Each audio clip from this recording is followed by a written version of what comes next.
Trump concede importante entrevista em que fala sobre o tempo de duração que a Operação Fúria Épica ou o Rugido do Leão vai durar contra os iranianos, a possibilidade de ser um novo Afeganistão ou um novo Iraque, ou seja, uma guerra interminável, e também quais são os objetivos dos Estados Unidos. Vale lembrar que as lideranças iranianas, a guarda revolucionária do país, fala que nenhum líder que atentou contra Ali Khamenei vai dormir tranquilo, porque existe a possibilidade da guarda revolucionária caçar essas pessoas, mesmo que longe do Oriente Médio, e também fala sobre a possibilidade de negociações futuras com os Estados Unidos. E eu diria que as notícias não são muito positivas. Inclusive, com ataques que o Irã vem fazendo, não só a bases americanas espalhadas pelo Oriente Médio, mas também em outras áreas civis, e há reclamações até contra refinarias na Arábia Saudita, os países do Golfo, pelo menos parte deles, se mobilizam e falam em retaliações contra o Irã. Vale lembrar que a relação entre Estados Unidos e Europa também se mostrou um pouco estremecida, com a concessão à permissão de bases ou não, o Barrot, representante francês, garantindo que os americanos não comunicaram previamente às lideranças europeias como já fizeram no passado, e a possibilidade de a Europa voltar a se armar de maneira mais contundente e participar desse conflito. Falar um pouquinho também sobre o posicionamento do Brasil e o posicionamento da China e da Rússia, que se pronunciam. Será que de fato eles vão apoiar o regime iraniano? Se vocês querem entender um pouco mais sobre esses assuntos.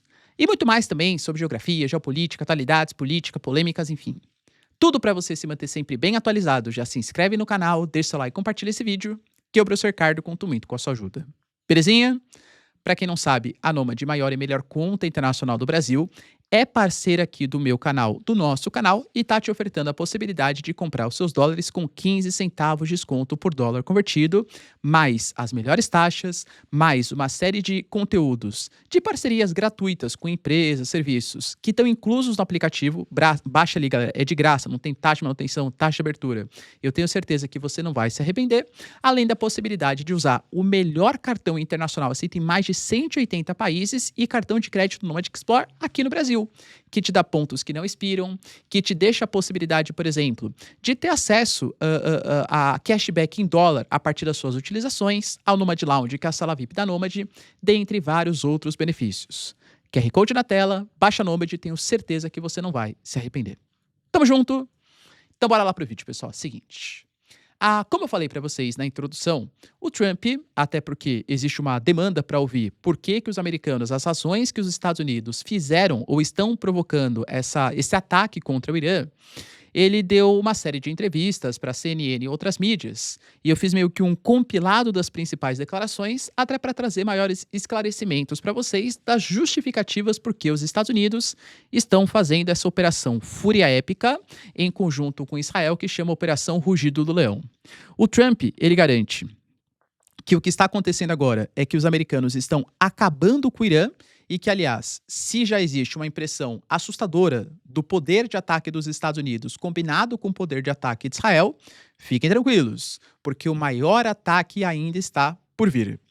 Como eu trouxe para vocês no vídeo da semana passada, e não é com base em especulação, nossa, existe a possibilidade e tal. Cara, foi o Dan Kane que falou sobre isso, que é o chefe do Estado-Maior do Exército americano, que os Estados Unidos deveriam tomar cuidado com as suas ações do Irã, porque o Irã é um país 4 vezes maior que o Iraque, é um país muito mais poderoso do que qualquer outro inimigo que já foi enfrentado no Oriente Médio, e os Estados Unidos podem sofrer problemas com inventário, com capacidade, seja de Tomahawk, sistemas de defesa que foram cedidos para a Ucrânia, cedidos para Israel, e que a guerra não pode se prolongar por muito tempo pela falta de inventário, pela falta de capacidade de manter esse conflito.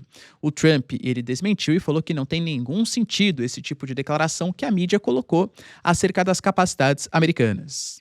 Se pronunciando sobre o tempo de duração desse conflito, ele falou que o plano inicial são de 4 a 5 semanas, mas que o conflito pode durar um pouco menos ou pode durar um pouco mais, porque enquanto os objetivos não forem atingidos, os Estados Unidos não vão parar com a sua operação.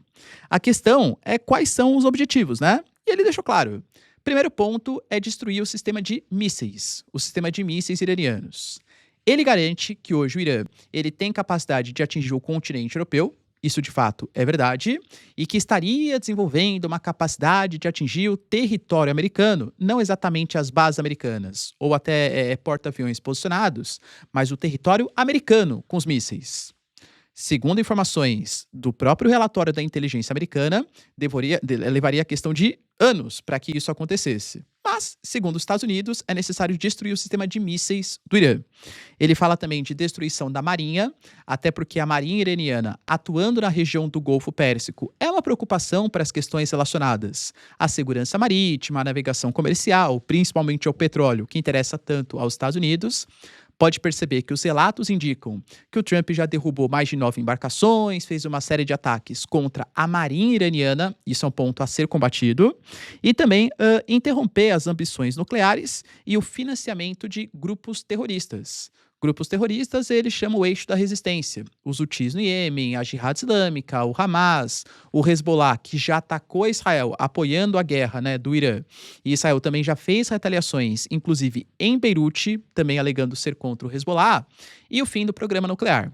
Aqui nós temos alguns problemas, pelo menos se existe algum tipo de direito internacional. E faço aqui a ressalva. Quem é velho de guerra sabe, sou totalmente contrário ao regime iraniano, é um regime ditatorial, é um regime que oprime mulheres, é um regime que não respeita minorias, tudo isso, né? Já fiz aqui o disclaimer, vamos lá. Segundo os princípios do direito internacional, o Irã tem direito de ter o seu sistema de mísseis. Por que não? Porque os Estados Unidos podem, outros países não podem ter capacidade de dissuasão.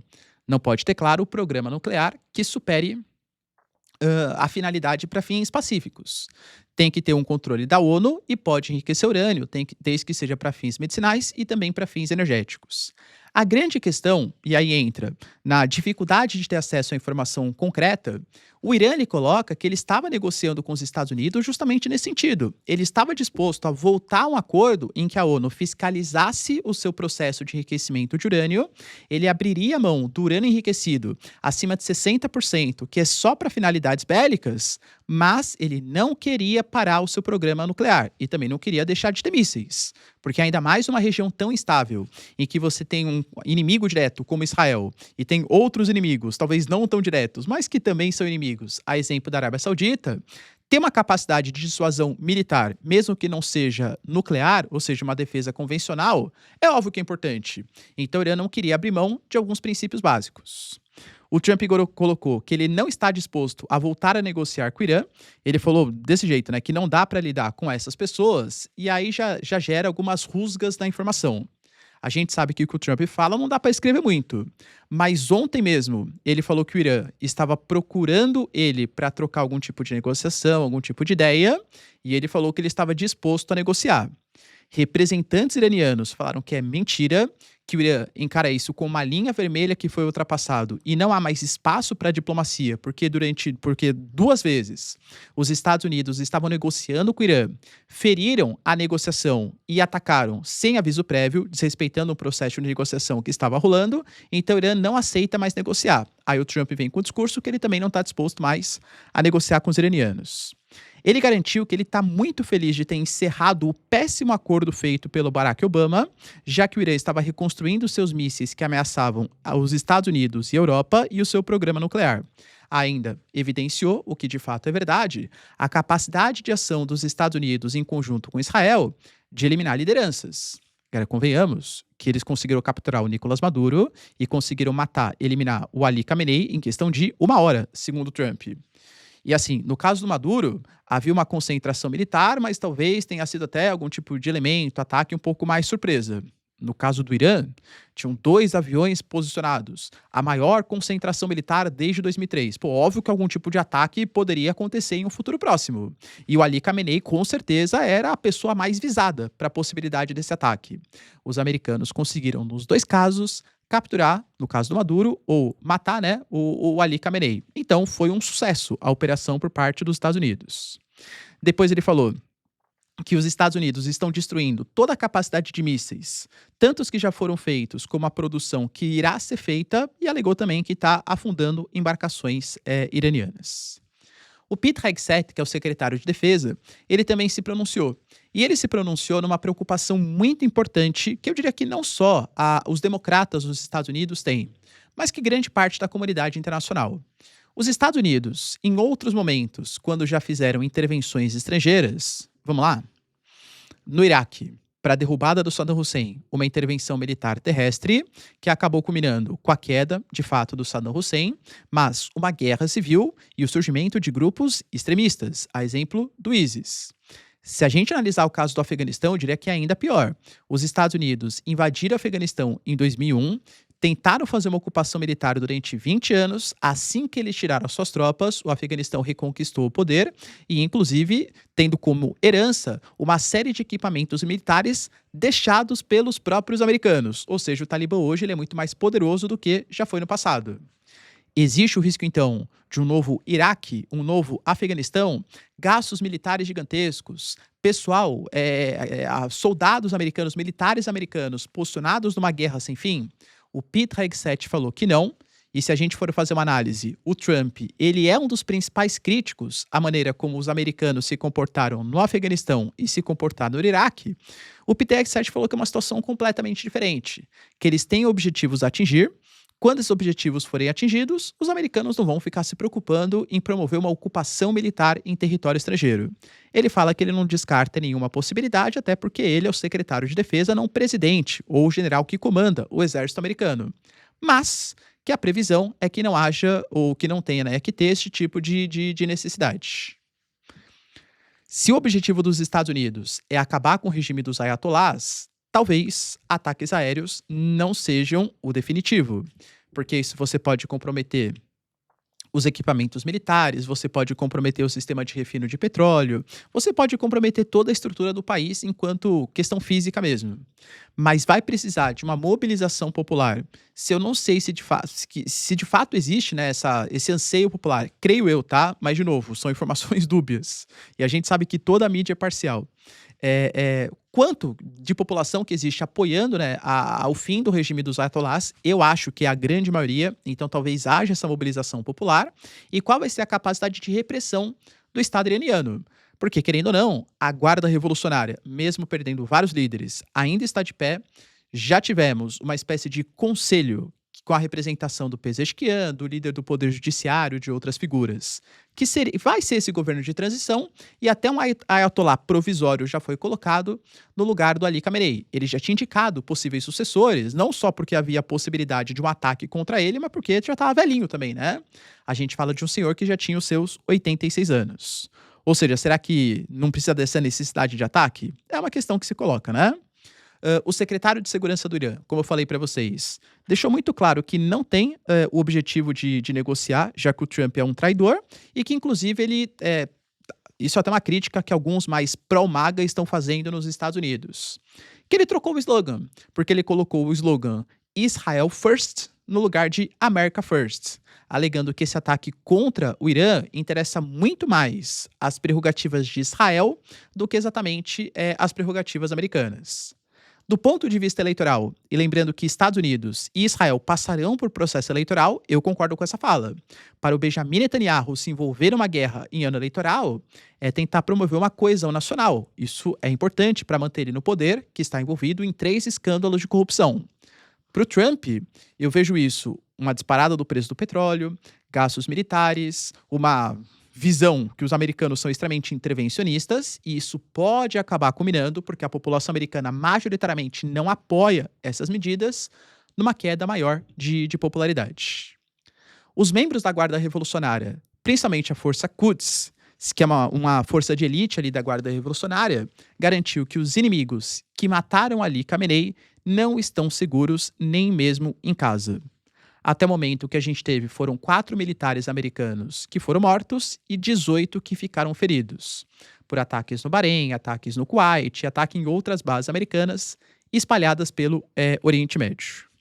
Professor, quer dizer então que a gente pode ter uma queda do regime iraniano?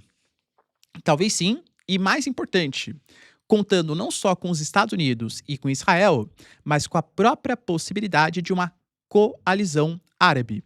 Por quê?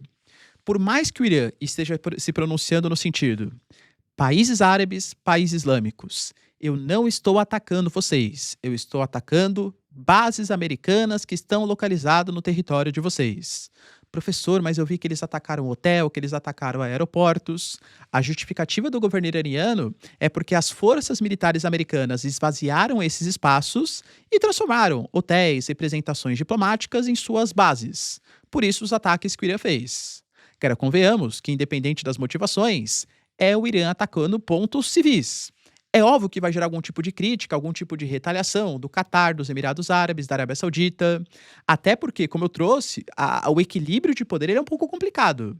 O Washington Post destacou que a Arábia Saudita, no público, fala: não, imagina, a gente não vai sair da nossa base, a Jordânia também não, mas que por baixo dos panos, a Arábia Saudita queria sim que os americanos fizessem um ataque contra o Irã. São inimigos regionais, de fato, embora tivessem tido uma pequena aproximação até com o intermédio dos chineses. Então, assim, é o medo, né, que os outros países possam participar. A gente teve um drone que atingiu uma refinaria de petróleo na Arábia Saudita, numa sede ali, né, numa refinaria da Aramco, que é a Ras Tanura, que é uma das maiores refinarias do Oriente Médio. Professor, esse drone é do Irã? Não sabemos. Mas a mídia saudita e a mídia ocidental já coloca que é um drone iraniano. E se de fato um drone iraniano está atingindo uma refinaria de petróleo na Arábia Saudita, isso pode gerar algum tipo de retaliação. A AFP, por exemplo, que é uma mídia bem importante europeia, colocou que, as autoridades sauditas relatando alegaram que os ataques do Irã podem sim gerar uma resposta coordenada. Vai lembrar que vários países do Golfo fizeram um comunicado oficial. Todos os países que foram atacados, excetuando Omã e Iraque, que têm ligações um pouco mais próximas com o Irã, alegando que esse ataque do Irã viola a soberania e ataca civis, e que os países árabes não vão deixar isso acontecer. O Trump também se pronunciou, alegando que existia uma série de países árabes que estavam reticentes em participar dessa ofensiva, seja cedendo bases, cedendo espaço aéreo, e que vários países árabes agora não só permitem que os americanos utilizem as suas bases e o seu espaço aéreo, como também querem participar dos ataques. Segundo Trump, o que existe é que os árabes estão extremamente irritados e querem lutar. Novamente, se isso é verdade ou não, convenhamos que é muito difícil, né, a gente saber. A Bloomberg, por exemplo, colocou que o Catar e os Emirados Árabes Unidos, embora tenham colocado, né, críticas, posicionamentos, notas criticando a postura iraniana, preferiam algum tipo de coordenação, algum tipo de diplomacia, até porque abala muito as exportações de combustíveis fósseis. Um grande exemplo, não só em relação ao petróleo, a possibilidade de fechamento do Estreito de Hormuz, mas o Catar, por exemplo, que está envolto nesses ataques, tem ali a base de Al Udeid, que é uma base gigantesca, é um centro de comando importante dos Estados Unidos, mas é a segunda maior reserva de gás do mundo.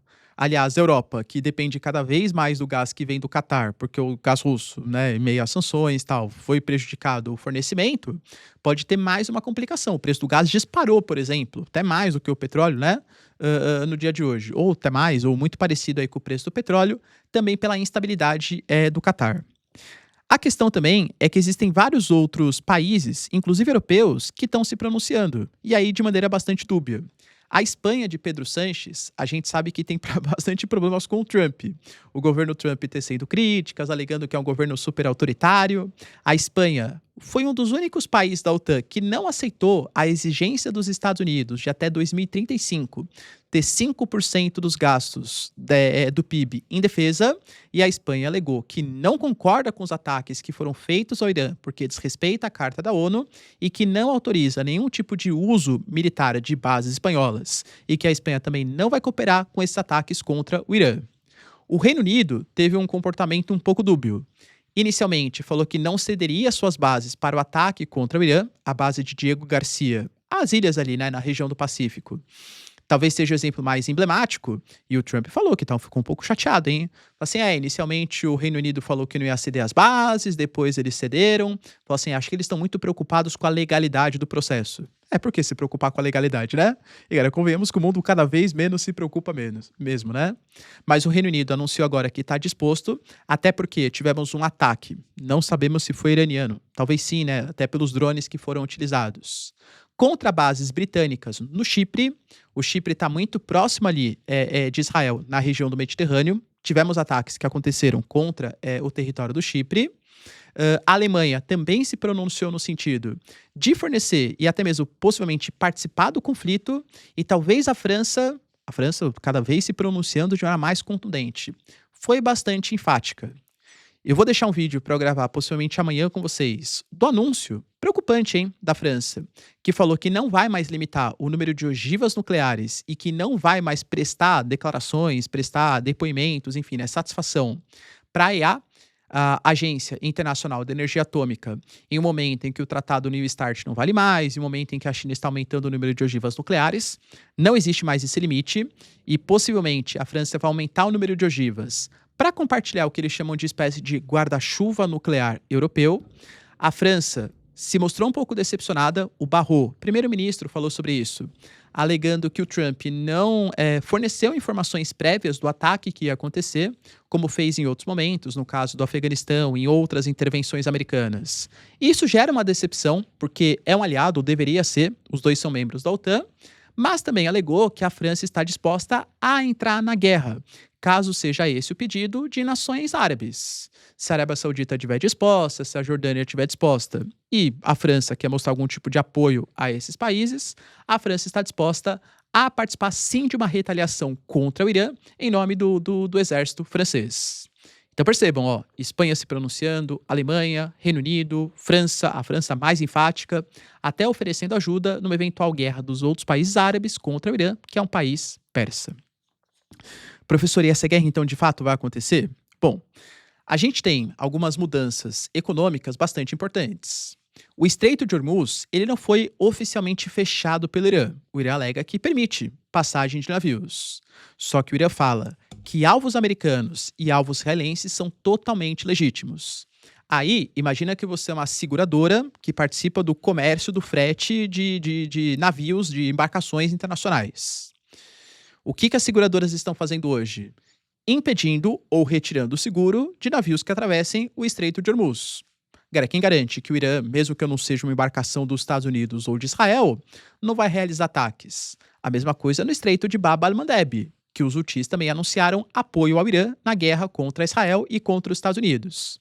Então, as embarcações, a gente teve uma redução só nos últimos dias de 70%, causando o aumento do preço dos barris de petróleo, que podem chegar, segundo cálculos prévios, depende muito de tempo, de duração, do conflito, quanto que vai ser fechado, mas pode chegar a $100 o barril. A gente teve 10% de aumento de preço na abertura de mercado.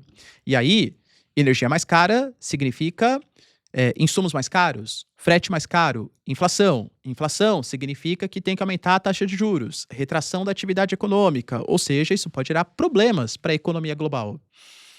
A OPEP+, pelo menos alguns países, já anunciaram que vão aumentar sua capacidade de produção, vão passar a produzir um pouco mais, né, de combustíveis fósseis para aumentar a oferta e aí, naturalmente, tentar equilibrar um pouco mais o preço, mas a gente não sabe a abrangência dessa guerra, que pode ser uma guerra regional do Golfo, e o Irã não só controla o Estreito de Hormuz, mas é também uma das maiores reservas tanto de petróleo quanto de gás. E aí, o Brasil, na verdade não o Brasil, mas o Celso Amorim, que é o nosso assessor especial das relações exteriores, se pronunciou, assim como uma série de outras lideranças latino-americanas e Rússia e China. Todos de um jeito relativamente parecido. E aí é muito interessante, cara, eu tenho o Twitter, né, o X, só para isso, para ver exatamente como cada liderança vai se posicionando. Por exemplo, a Índia tem um conflito muito grave com o Paquistão. O Paquistão o Paquistão tem um acordo de defesa mútua com a Arábia Saudita, é verdade, mas o Paquistão também mantém relações com o Irã. Então, o Paquistão dificilmente vai fazer algum tipo de condenação às atitudes, né, ou vai aprovar algum tipo de ataque contra quem tem eliminado o Ali Khamenei. A Índia não condenou diretamente, pelo menos não pelo que eu vi, né, o Narendra Modi, os ataques, mas condenou, por exemplo, os ataques que o Irã fez contra alguns países do Golfo. O Brasil, de Celso Amorim, anunciou que ninguém é ou deveria ser o juiz do mundo, que matar um líder de um país que está em exercício é condenável e inaceitável, que devemos nos preparar para o pior.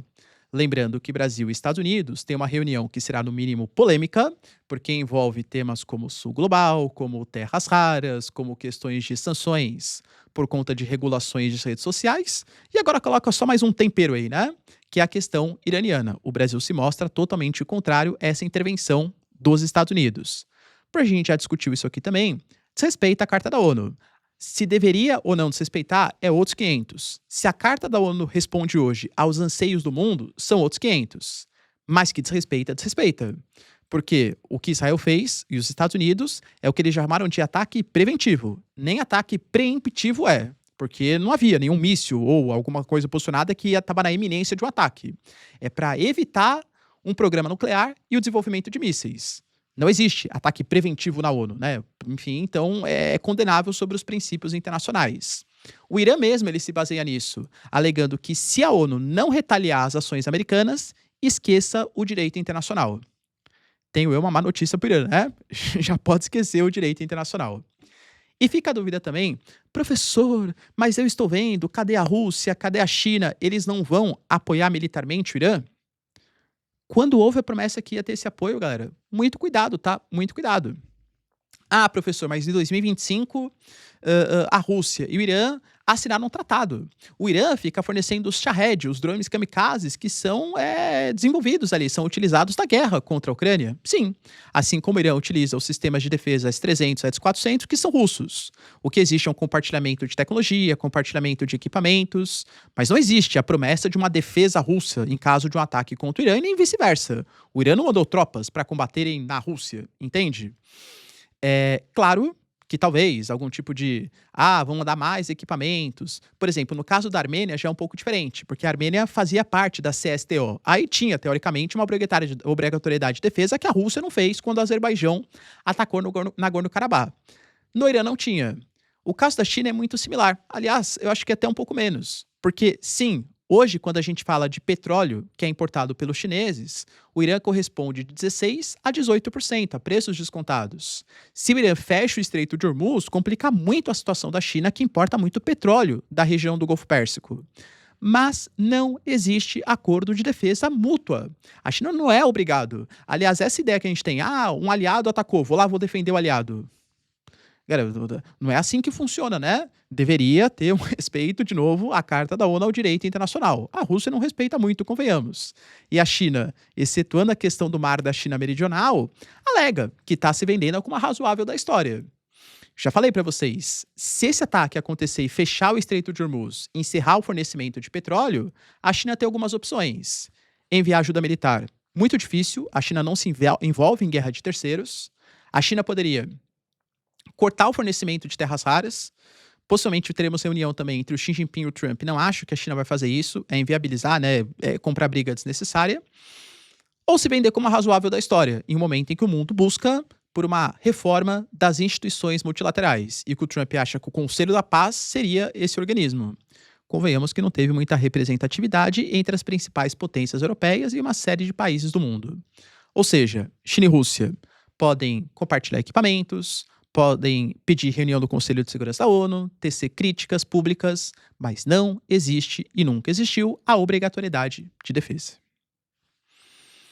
Beleza, pessoal? Deu para entender os principais acontecimentos? Se vocês curtiram o vídeo, então, já deixa seu like e se inscreve no canal. Tamo junto, beijos, abraços e tchau, tchau.